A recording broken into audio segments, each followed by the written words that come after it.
ní déag nécha sé ihe hána, bhí me ein blion déag go is, bhí me ógamá ag an náam,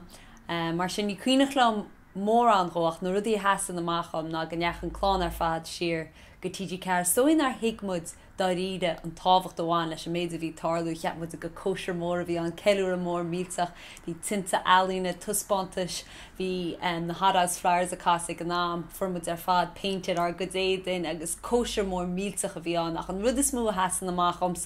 hééis sin cheúr ar fad bhí cad an fan nar sí dearnach agus tháinig mud ar fad bháil a ríist agus chasmud ar an telefís ládach agus bhí trí chané lein. Bhí mu an gáilha ifid a híon, ifid a dóg, ifid a trís. Chonne mu daon sin mé hés na lád Somála. Bhí sé duchletí gur stáisiún omláin nua. An telefís ar ggód amach agus gur mud taréis bheith hir agus eáil áhhaú agus an cheúra ar fad eáil agus tá sé duchletí stó ag an náam nar cheap daoine go seaach se go fáda seo stoi cheap siad á mar se seo blian ní heasa seád hééis sin ach tá TG Car éis sin fó de heasa fiche blian inis is ionintach go dó an éachta.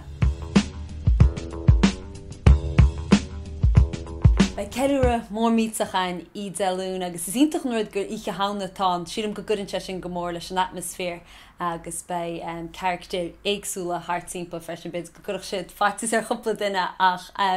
tá chead anad éagsúla a golah an Tá héna golah si sa garnóg go leis na hoscoil gáile in le Pádio Leonard bei Roisin O'Hara hir sa studio I TG Cahad bei Páric sé hís I dachtáhann ar Pádio sé hís I géirí agus bei Rona Macúí in Ngúdód agus bei mu a gáilhaid anad amháin go dtíon anna deile agus ceol drámaíocht beim de cantas a chora le daine a rá bant acu le TG Cahad a dásan níos sa stáisiún agus beidir tá imíhain inis ach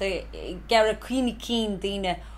leis an fiche bliana tá caite a áil agus tá súil go mór leis an ihe is ceúra mhóra ar a galtúir ar an tanga ar an méid tá bantamach ag TG Cahad ar an dearcha súil eile atá taréis bheith feici ans na chlád agus na léirúcháin ar fad atá dinta ag TG Cahad sa taréis féidir stáisiún le fiche blian in nuas agus is cóisiir móra. Deise tá an go riine cholamach agus taine bhhaint as an ggheol bei go leor bannaí ceol iontacha a casa ar an í bei de hadas flowers ar eisiir íslinn rud atá ionintach mar groisiadán ar a géadaí tá muir na cowlaí taréis písa speisialta ceol a chuma díreach gon cheúra seo agus is mór an runne a bheith anar bheith si a chasa agus bei ceoltóirí or fud fad na tíre takeí le chéile bei an tuchtarrán is sé in gáile freisin agus bei óráid agasan agus is dói goil bant gur bant mhór ag